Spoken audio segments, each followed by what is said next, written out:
MiniJumbuk, which is based in a small country town in South Australia, has grown into a multi-million-dollar business and is one of the biggest single end users of Australian wool.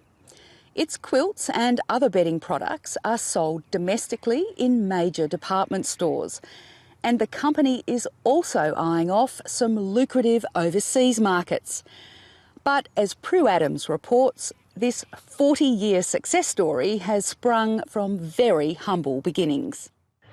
Very good crowd in attendance for Cup Day here at Narracourt. We're just about ready for race number 5, which kicks off the quality. It's not exactly the race that stops the nation, but the Narracourt Cup is nonetheless a significant event on South Australia's limestone coast. 6, 10 each for 6. And the name behind the annual meet, the chief sponsor, is also a regional frontrunner. MiniJumbuk Narracourt Cup. There's the light, racing. MiniJumbuk plays a big part in the Narracourt community. I think we're probably one of the third largest employers in the town. We're probably putting possibly a couple of $1 million a year in payroll into the town, so that obviously generates some income for the town. This is, to some degree, sheep country. With a population of just over 5,000, Narracourt also boasts internationally significant fossils in a series of caves. Back in the 1970s, a woman called Isabel Miles was concerned tourists who visited the caves couldn't buy locally made souvenirs. So she and some friends started hand-making little sheep from wool to sell in the cave's kiosk. They called them MiniJumbuk's. They were making little MiniJumbuk sheep, which Isabel was very clever at, and she really did get those down to a fine art. Don Ray was a young shearer in the 1970s. When a back injury ended that career, his friend, Isabel Miles, offered him a stake in her fledgling business. The surgeon said to me that if I kept on doing any physical work, I'd finish up in a wheelchair by the time I was 40. I was about 25 at the time. So she said, well, come and manage MiniJumbuk and buy a share in with me. The partnership didn't last long. They had started dabbling in wool-filled quilts and clothing, but the former shearer became frustrated with the direction of the company.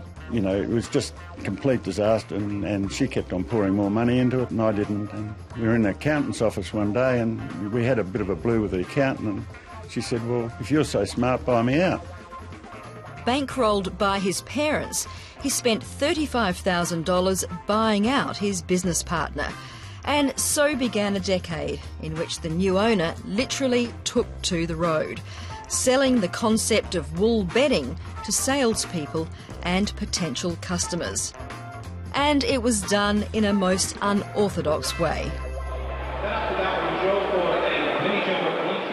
We trained 4 rams up to walk a catwalk, which took a lot of training, and we took them all over Australia into shopping centres, into Mars, and everywhere, and did exhibitions, which was taking the sheep really to the city.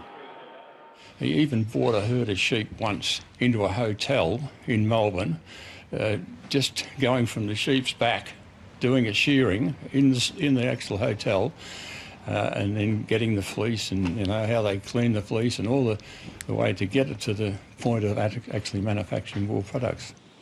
John McLean co-founded retailer Adairs. Now retired, he remembers well being asked to stock MiniJumbuk woolen underblankets. Don came in and suggested we try this line, and we did, and it was quite a success story almost from day one. But I must add to say, he said, if you buy the underblanket, you've got to buy pillows to go with it. And I said, hang on a minute, wool pillows you mean? And he said, yeah, wool pillows. I said, what will they sell for?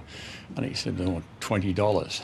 And I said to him, well, most of the pillows we sell these days only sell for about $5. I said, I think that'd be pretty hard to sell. So we had a side bet on it. John McLean lost the bet. The pillows sold. All this was happening in an era when Australians were beginning to swap woolen blankets for continental quilts. A person by the name of Roger Kimpton bought the continental quilt idea from Europe, the feather and down, and named it the Doona. So that he invented this name, Doona, because the European name was duvet. And there was nothing in the wool market at all. The famous blanket company Onkaparinga wanted to sell these newfangled Doonas, and Don Ray met with the company's management. I said to him, well, Onkaparinga being wool, you should be making wool quilts.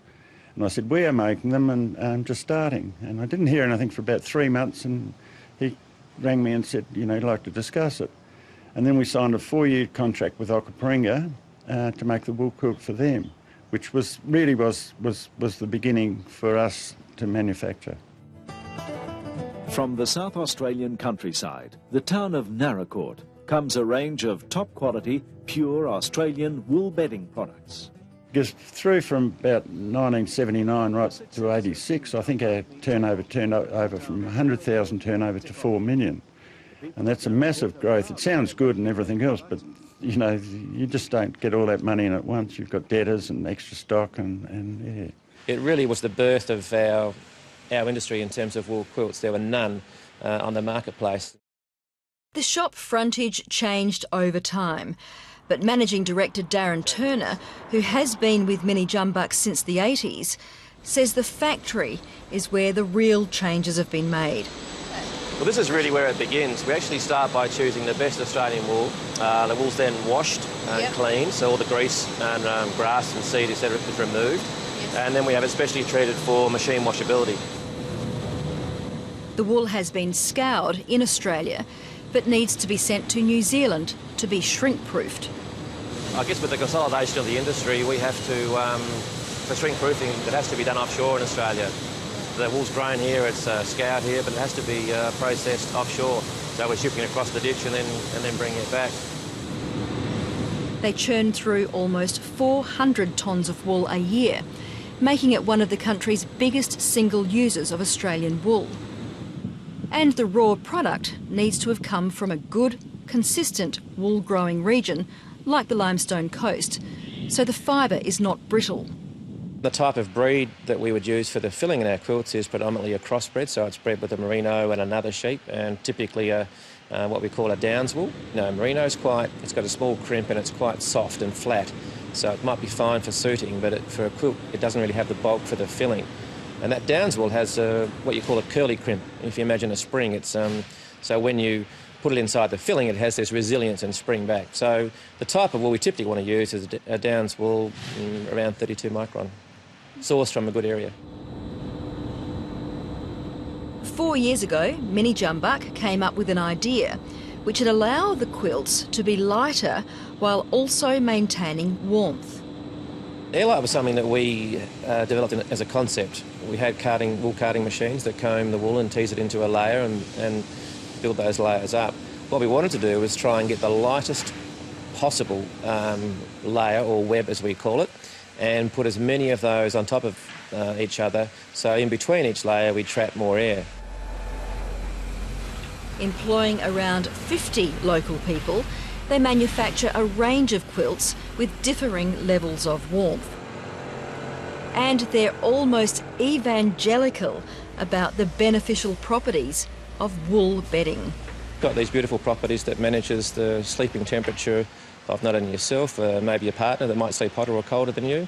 It manages to even out that temperature by absorbing heat and moisture either way or towards your body, so you stay consistently dry, comfortable, and at the same temperature throughout the night.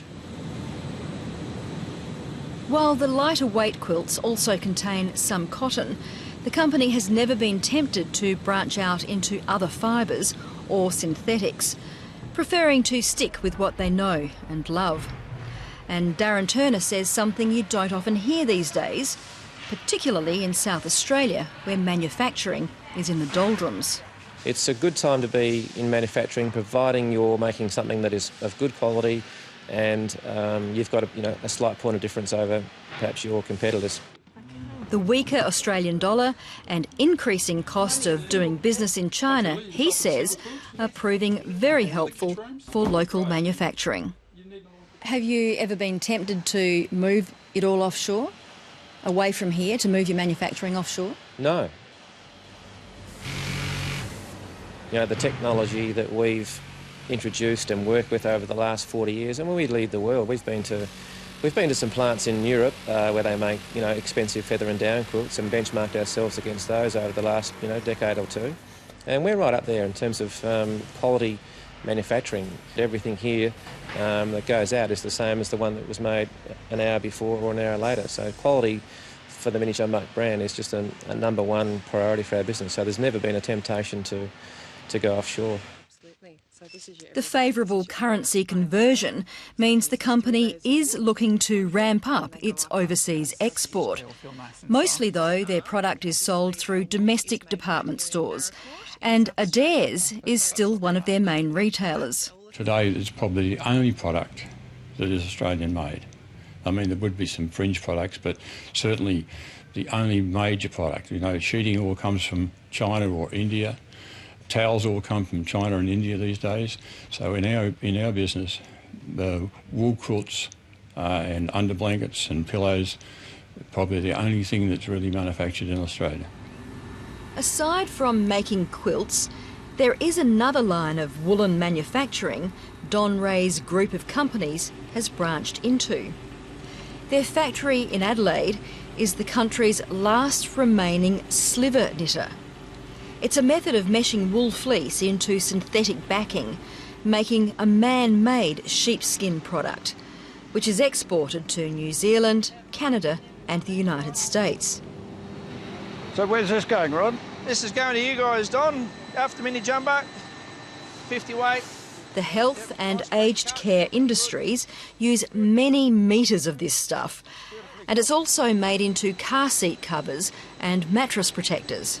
The great thing about that, of course, you're only giving a sheep a haircut, so there's no animal harmed, and you can make the product in many widths compared to a sheepskin, which you have to get from an animal that's no longer residents with us, and it's limited to the size. Now, whatever you do, hold him back and don't go too far forward, all right? No worries, boss. OK, see ya. Don Ray's passion for wool is probably only rivalled by his love of racing. And he had a horse running at the Naracoorte Cup. Here, number 4, Zayak. Something of an icon in the district. Many around the track wouldn't be aware of the many personal challenges Don's faced. With wife Denise by his side, he's weaning himself off morphine after becoming reliant on the prescribed painkiller 8 years ago. He's had multiple back and heart operations. And to top it all off, he's been living with chronic leukaemia for the best part of a decade. We got first, second and third in the Calcutta. But, along with the same management team he's had since the beginning, the lad who left school at 15 has built a business group worth around $30 million. I think the role that Don's played in the business is a true entrepreneur, a person that just has a vision, not necessarily looks at risk management, but just goes after what he believes and what he wants. And he pioneered many ideas that were, people might think they're a bit crazy, including some of us at the time. Ladies and gentlemen and everybody here today, what a great day for racing, especially here today. It's always good to see the locals bring things home. I'd like to thank MiniJumbuk for their continued sponsorship of this, our 128th Cup. I'd also like to congratulate them on 40 years of business here in Naracoorte. Could never dream that it'd ever finish up this way, and it is a miracle that you could never say to a company, "Oh, come and start something off in Naracoorte and then let it go and become as big as it is." And really, it's not me, it's Naracoorte and the people that I've had with me that we've built it up to where it is. But no, I could never dream when I took it in that accountant's office that day to say that it was going to be like this, no. Then Sandhill Chief unpractised and Hastler Thomas. It's a local win in the Cup. And for the record, it was a local horse that won the Cup, just not Don and Denise Ray's. Their long odds gelding ran a distant last. Then even more action and last in Optical Illusion.